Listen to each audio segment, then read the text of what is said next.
Recentemente, eu postei lá no meu Instagram um vídeo falando sobre o Ragnarok, o crepúsculo dos deuses, falando sobre o novo jogo de God of War e como viver o mito do Ragnarok. E muita gente ficou curiosa para saber mais sobre esse mito.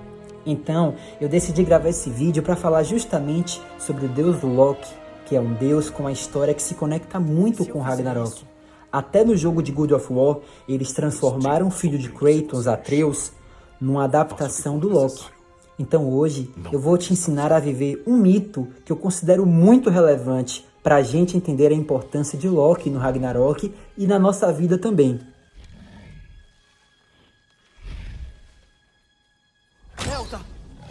Ficou curioso? Então fica comigo até o final, que eu vou te ensinar a viver o mito da aposta de Loki, ou a história de como os deuses conseguiram as suas armas mágicas.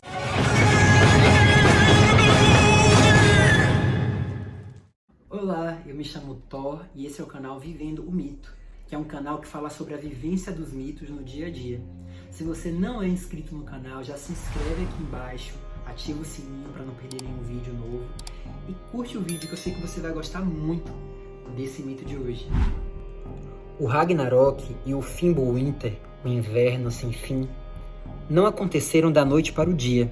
Da mesma forma que foi o deus Loki um dos acionadores para ocorrer o Ragnarok, Loki também foi aquele que possibilitou que os deuses um dia viessem a ter suas armas mágicas que seriam usadas no futuro na batalha do próprio fim do mundo.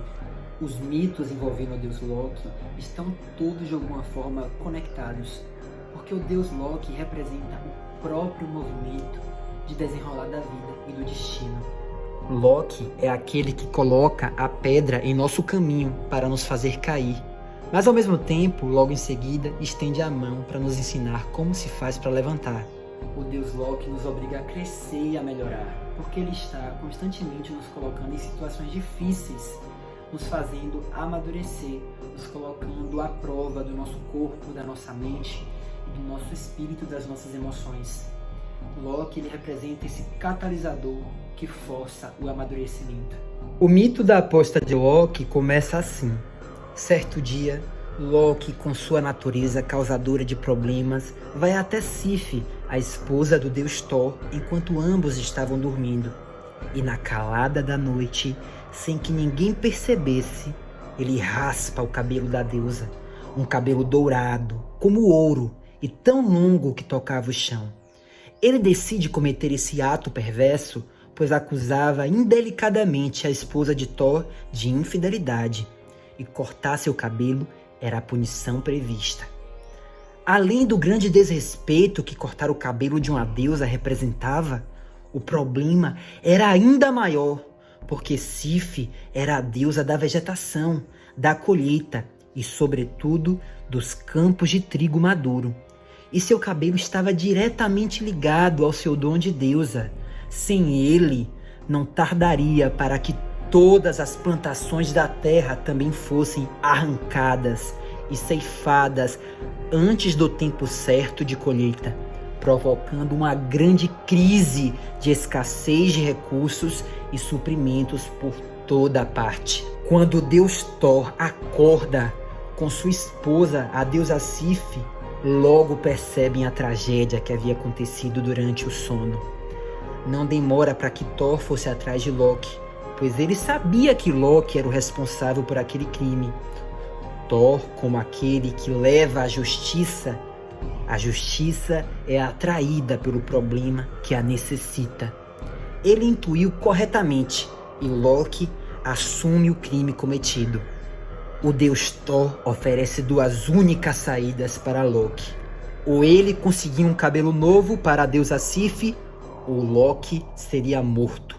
Como não era possível escapar da sentença do deus da justiça, Loki prefere viver e tentar resolver o problema que ele mesmo gerou. E ele faz o seguinte: ele sabia que havia um povo com habilidades mágicas de construção que seriam suficientes para refazer o cabelo de Sif. Esse povo eram os anões, os melhores construtores que haviam entre os 9 reinos, no mundo de Svartalfheim.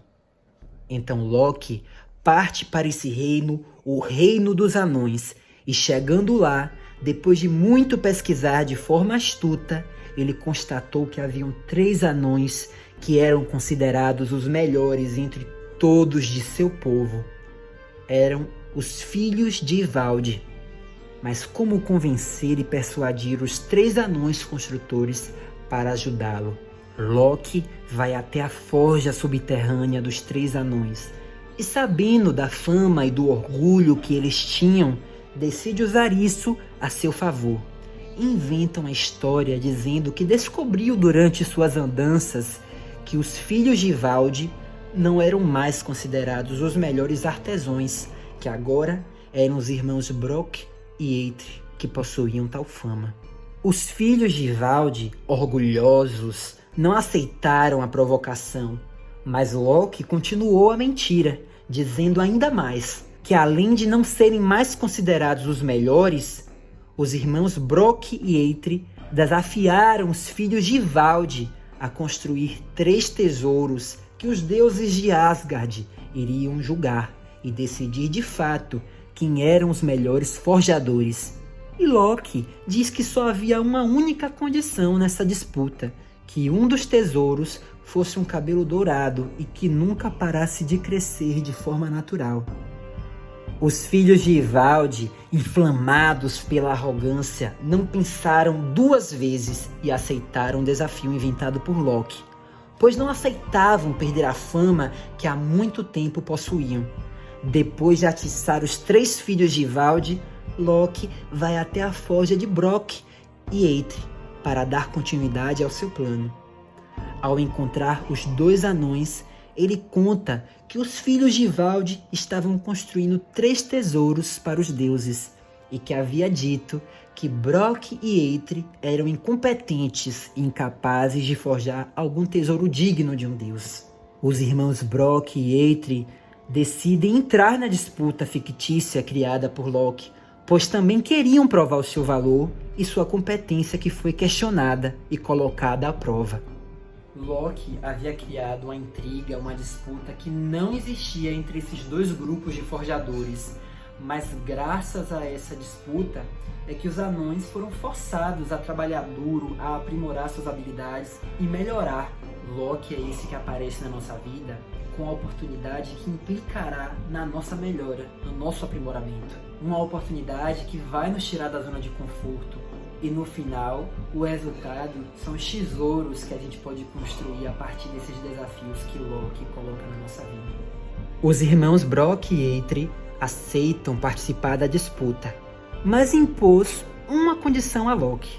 Se eles ganhassem, eles queriam a cabeça de Loki como troféu. E Loki aceita a condição, pois pensou que bastaria garantir que os anões Brok e Eitri perdessem a disputa.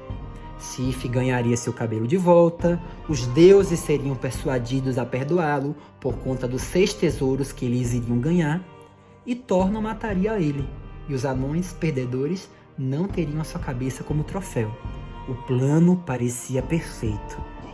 Loki então decide fazer de tudo para complicar o trabalho dos irmãos Brok e Eitri. Com o seu poder de ser metamorfo, o deus da trapaça se transforma numa mosca com ferrão. E durante o serviço dos anões, ele ferrou a mão de Brok, que estava bombeando o fole, tentando prejudicar a forja do primeiro tesouro dos anões. Mas Brok resistiu à dor, garantindo que o primeiro tesouro fosse forjado com perfeição, na temperatura certa, pelas mãos de seu irmão Eitri. Em seguida, partiram para a confecção do segundo tesouro. E mais uma vez, Loki, disfarçado de mosca, tenta atrapalhar a forja, picando ferozmente o pescoço de Brok. Mas não surte efeito algum, e mais uma vez os anões constroem mais um tesouro perfeito. Por fim, os anões prepararam uma obra-prima que impressionaria os deuses, e começaram a fabricar o último dos 3 tesouros. E Loki, temendo perder a cabeça, dessa vez perfura ferozmente os olhos de Brok, que bombeava o fole que garantia a temperatura certa para a forja perfeita do último tesouro. Isso foi o suficiente para desestabilizar o anão e fazê-lo soltar o equipamento por um breve segundo. Assim, o último tesouro fabricado, um enorme martelo mágico, não havia ficado perfeito como previsto, tendo o seu cabo curto demais e o peso desbalanceado. Loki comemora, pois agora sim garantiria que os irmãos Brock e Eitri iriam perder na disputa com os filhos de Valde. Depois que as duas equipes de anões haviam terminado de confeccionar os tesouros da disputa, Loki reuniu em Asgard, a terra dos deuses, o deus Odin, Thor e Frey, para fazer o julgamento dos tesouros. Loki então começa a presentear os deuses com os tesouros dos filhos de Valde. O primeiro deles é uma lança chamada Gungnir, uma lança de ouro toda entalhada com as runas sagradas. Ele presenteia a Odin e explica que a lança possuía a habilidade de nunca errar o seu alvo. E além disso, todo juramento que fosse feito sob essa lança não poderia ser desfeito jamais. O deus Odin aceita o seu presente e gosta muito. Depois foi a vez de Thor, e cumprindo a condição peculiar que Loki havia inventado, os filhos de Valde conseguiram fazer a peruca dourada que seria destinada a Sif. Loki presenteia o deus do trovão com uma peruca feita com 100.000 fios de ouro, que logo foi testada na cabeça de sua esposa, a deusa da colheita. A peruca impressionantemente se aderiu ao couro cabeludo da deusa Sif, se tornando natural do seu corpo. Com isso, Thor se sentiu satisfeito. Por último, Loki foi presentear Frey com o último tesouro dos filhos de Valde. Era um navio mágico que estava reduzido e guardado num pedaço de seda, mas que quando retirado do saco, ele tornava-se o maior navio já construído. Era chamado de Skidbladnir e sempre teria bons ventos e podia ser transportado para qualquer lugar dentro de um bolso. Frey também aprova o tesouro. Loki fica aliviado, pois realmente eram 3 tesouros impressionantes. Seria difícil os irmãos Brock e Eitri superarem aquilo. Mas a outra equipe estava muito confiante com seus tesouros, e o próprio irmão Brock decide apresentá-los ele mesmo aos deuses. O primeiro tesouro dos irmãos Brock e Eitri foi dado a Odin, o pai de todos. Era o bracelete Draupnir, que significava gotejar. Isso porque a cada 9 noites, 8 braceletes de ouro iguais a ele cairão dele como gotas, servindo para aumentar riquezas ou para recompensar alguém. Odin adora o presente e logo passa a usar a joia mágica.